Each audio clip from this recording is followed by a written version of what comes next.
Ah yes, combat in space sims. We all either love it or we hate it. But how exactly does combat work within Star Citizen? What differentiates PvE from PvP?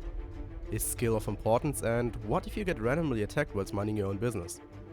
Stay tuned, as we'll cover that shortly after the following introduction to the topic that is combat in Star Citizen.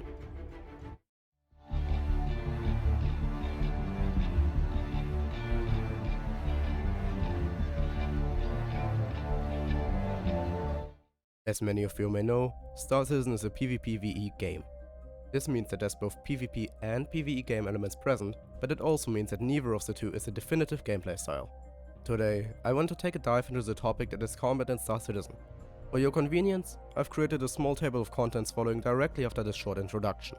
I want to just throw one small disclaimer out there before I fully get into it. This video will contain a lot of opinions during certain chapters.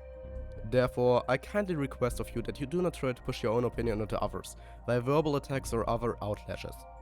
A constructive discussion is always preferred and encouraged, but toxicity does not get us anywhere in this case. Last but not least, I've taken the effort to add subtitles for those that may not fully understand me correctly, since I'm not a native English speaker.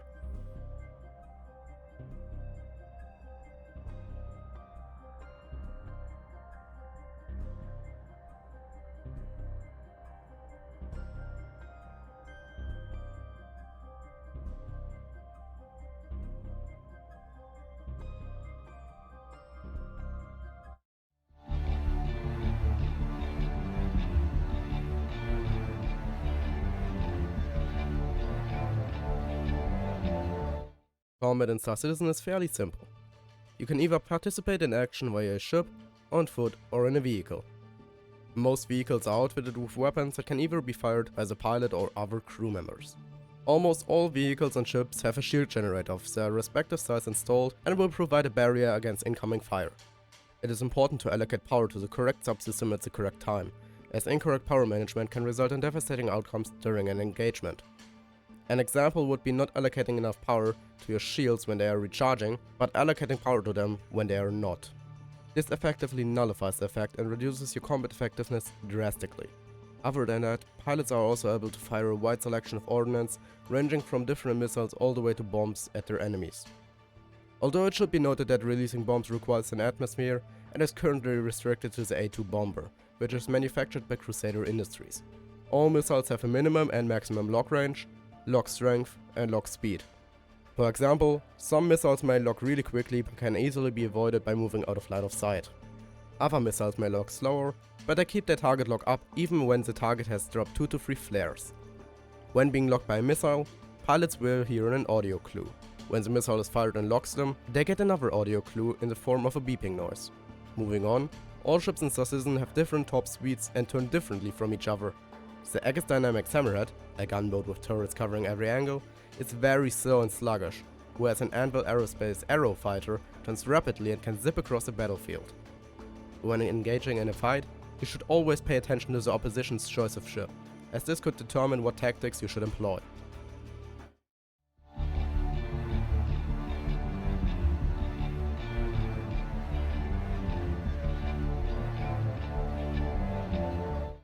PvP combat is different in the sense that it symbolizes a major step up in the difficulty compared to PvE.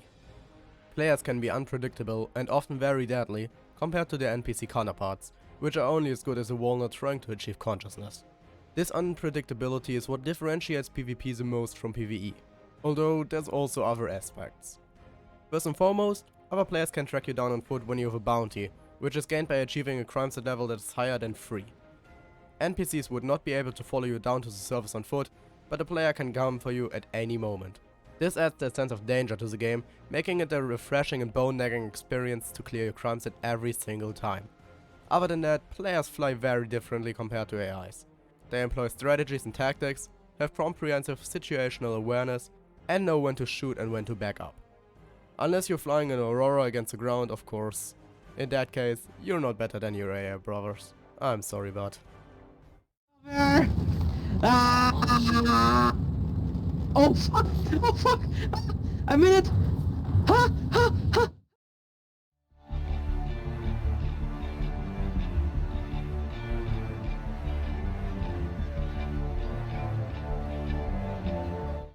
Having already talked about how human pilots employ different styles, I want to take a closer look at what exactly they are.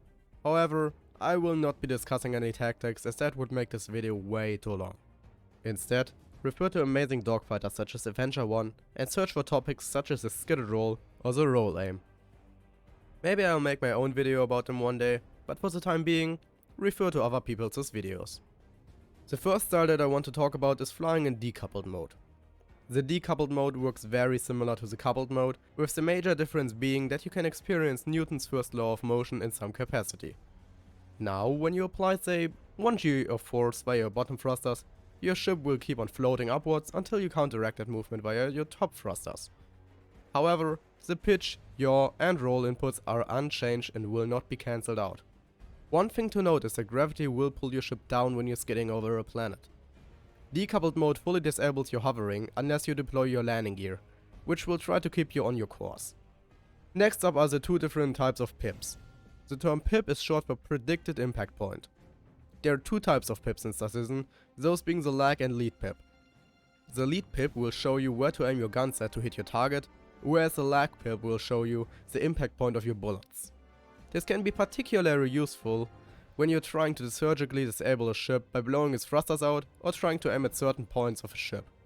The lead pip, on the other hand, will always aim at your ship's center, regardless of what you're trying to hit, unless you target specific subsystems via the use of key bindings. Now I'll be moving on to multi-crew combat, which is a variation of the standard combat mechanics.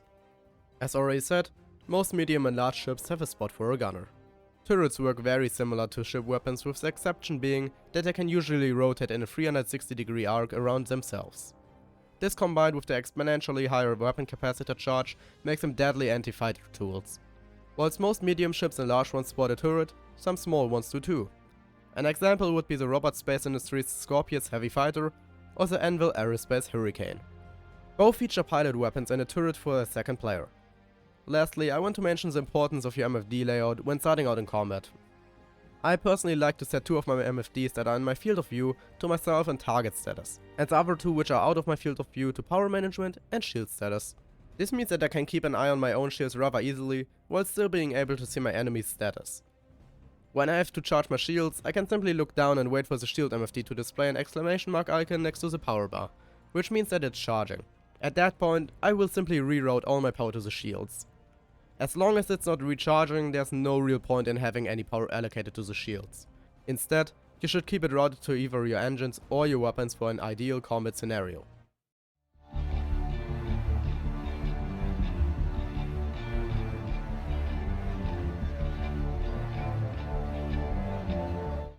The pilot skill usually determines the outcome of most engagements. Whilst you can have a more deadly ship in terms of armaments, this will give you little of an advantage, if at all, if you cannot correctly fly your ship.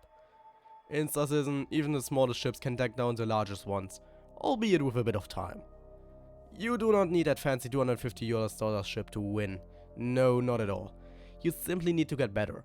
As soon as you get those tactics, maneuvers and timings right, nothing can stop you. Really, what is far more important than your ship is how you fly in general. Are you an aggressive pilot? Do you like to push the limits? Are you more defensive? All those aspects should be taken into account. What combines these factors with the PvP environment in Star Citizen is your ability to quickly transition from one flight style to the other. Depending on what is happening, you may have to transition from a defensive style to a very aggressive push as quick as you can. Once you get this down and have mastered different styles, you can be sure that you can compete with others. And never forget, even a loss is a win in your book. Every engagement, regardless of winning or losing, enhances your skills. The only way to become a great dogfighter is practice. It can be a lot easier if you have some sort of additional input, such as a dual stick setup or pedals, but those are not required at all. There are many pilots who are absolute aces, which are only flying via mouse and keyboard. Hell, some are even flying via a trackball and a keyboard. Those are absolute mad lads if you ask me. And whilst it may not be the most efficient setup in one's eyes, another person would absolutely adore this way of flying. It is important to figure this out for yourself. Find the correct input method and it will make you even more deadly. No setup is a quote-unquote best one, as that is a very personal point of view.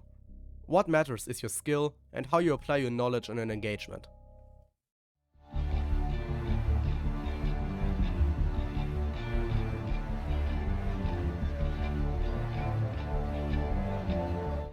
Even though our current PvP model can be very fun at times and is rather skill based, there are some massive flaws.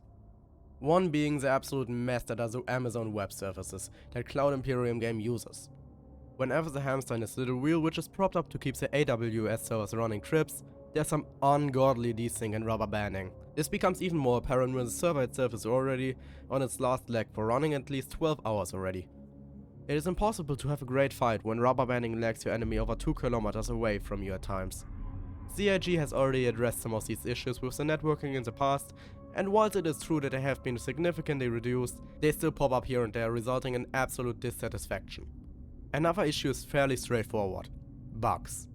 Star Citizen is an alpha, so I will not be picking on the bugs. However, when SIG is greatly encouraging PvP, they should make sure that their systems work fairly reliably. Sometimes, your capacitors bug out and you will not be able to allocate power to different subsystems, leaving you stuck at engine power, for example. Other times, it becomes possible for your power capacitors to allocate 100% of power to different systems. One system, say the guns, becomes stuck at 100% power, while you are still able to allocate yet another 100% to yet another system of your choice. This is rather unfair, considering that you are now able to shoot and boost without any buffer. Shield holes were a thing of the past as well for some time, but they have recently returned. When your ship is moving, your shields sort of lag behind you, resulting in them not blocking any fire at certain spots of your ship. This is devastating for small fighters, which cannot take a lot of hits anyways. SIG has already addressed this issue and is working on it, but I felt like pointing it out anyways.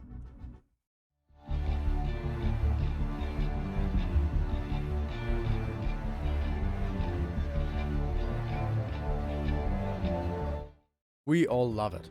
We fill up our ship with a bunch of cargo and head to another outpost to stock up on some more goods. On arrival, we are greeted by a bunch of grumpy looking fellas that instantly open fire on us, resulting in the loss of our ship. We have probably all experienced this at least once within our time playing Star Citizen, and some hate it and some love it. Whilst there's a difference between griefing and PvP, I think that this is still okay in this game. SIG has given us the ability to shoot at anyone at any time outside of an armistice zone, and hence we should always be prepared to face an enemy. Maybe hiring an escort or bringing that friend in a turret would have been a better idea than maximizing our profits, risking all of our previous investments.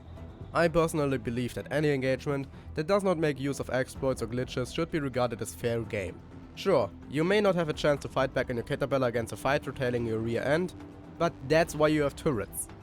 It is on you for not manning those. However, I can fully understand not everyone liking this current situation, as Stanton is supposed to be a rather secure system with self-contained pockets of local pirates, such as the Ninetales and simple freelancers. Yet again, you have to remember that we are still lacking an outlaw system in-game, with Pyro already being 3 years late at this point. Those looking for this kind of combat have nowhere else to go, as we only have a single system. I think that these encounters will become a lot more rare in Stanton by the time we have another system implemented, as the player base will naturally spread out. Currently, we have every single player contained within one system, spread out across a bunch of servers with a capacity of 110 players each. As the cap continues to increase, we get more people on a single server. Say we have 5 to 6 on a server that enjoy this kind of gameplay. With more systems, that number may go to 1 or even just 2. I have recently run a poll over in my community section regarding the topic of non-consensual PvP. The poll gathered 12 votes, with 0 voting for PvP in general being griefing, PvP against non-combat ships being griefing, and PvP in general is fine but them not agreeing with it. 7, however, have voted for PvP against anyone being fine, and 5 stated another opinion in the comment section. Here are some notable comments. Quote from AJ Neuschwander: "I want to be able to have the option to feel confident that I won't be attacked by someone around every corner. I don't like feeling like, in Stanton of all places, I'm gonna be attacked as soon as I leave a station. That may just be coming from the fact that there isn't much reason to attack other non-combat ships at the moment, so it feels like they're just doing it to mess my day up for 5 seconds of fun on their end." End quote. Here's another quote from Prophet: "There should always be open PvP. Always a risk of getting got. But there needs to be a working crime and punishment system, and a working reputation system so that you can avoid people and areas. If you have a good crime system and AI that respond accordingly, and flags the players so that others nearby can take them out, then that would sort most trolls and griefing. Abusing that system through exploits would then be considered griefing and should be punished. I think a lot of people are worthless about it, but in their defense, right now there isn't a higher risk zone, but that should change pretty soon I think with Pyro, and even further with more systems. End quote. Parker XGPS made a very important point clear, where they said, quote, PvP that eliminates the choices of either or both players. No choice but to die, etc. End quote. This is very important, as ships such as the Pisces can currently be destroyed in less than 2 seconds. This means that they do not have any time to even respond to the attack. The next quote that I want to mention comes from Captain Moss. Quote, I want the threat of PvP in the game everywhere. There has to be a risk in life. Mom and dad cannot hold your hand all the way through life, and 6 shouldn't after the tutorials or whatever else they plan on behalf baking in the oven this time. Choose your roads wisely. If they introduce a PvP VE slider, I would be done in Selma Fleet. End quote. And the last quote comes from Vider, representing the opposite spectrum from Captain Moss. Quote, there should be a reason for a PvP engagement. That reason could simply be having a hitman contract. I think that walking up to someone who you don't know and don't have any reason to shoot, and shooting them is griefing. End quote. Most of these inputs solidified my own personal point of view even further. I think that Stick should only really punish exploiters, cheaters and excessive griefing in the form of repeated and specific targeting of a user over a long time frame, or if there's stream sniping. Yet again, it should be remembered that Star Citizen is a PvPvE sandbox, which allows practically anything to occur within the game's own limits. But you also have to take the minority into account, if even only a small bit.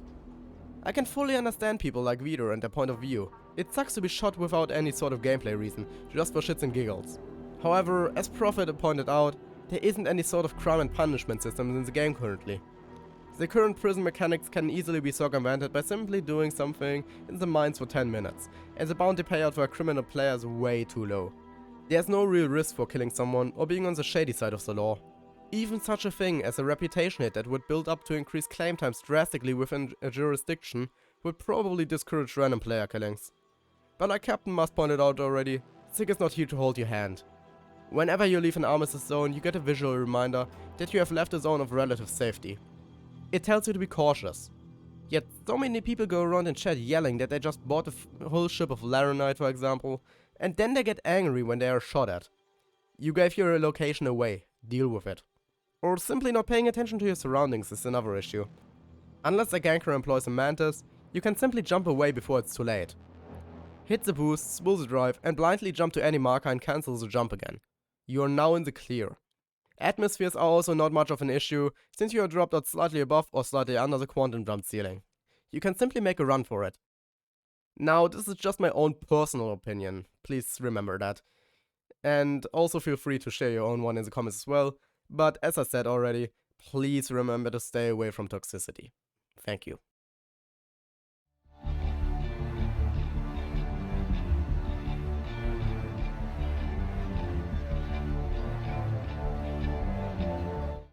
In conclusion, PvP in Star Citizen is rather skill-based but has its flaws. Those flaws range from simple networking issues all the way up to unfair advantages or disadvantages. Yet you should always remind yourself that Star Citizen is a game in active development, and everything we see nowadays is probably subject to change or be altered in some way or capacity. Nothing should be taken as final, even 10 years into the development. Star Citizen changes rather regularly.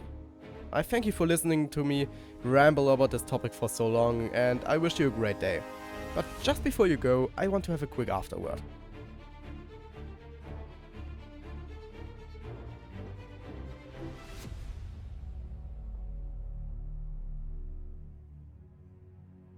I want to thank everyone for their honest input on the poll.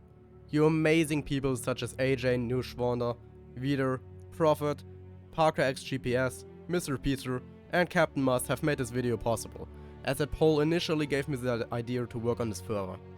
A huge thank you goes to all of you. And if your name hasn't been listed here, consider this a thank you towards you as well. Any sort of input is always greatly appreciated. I would also like to thank you for sticking around until the end, as that means a lot to me. If you have any suggestions, then please feel free to share them with me in the comments. I know that I can talk very quick and unclear at times, but that's just a habit that I could never really get rid of. Feel free to share this video with your friends if you liked it, and have an amazing day, you awesome people. This was Kyole.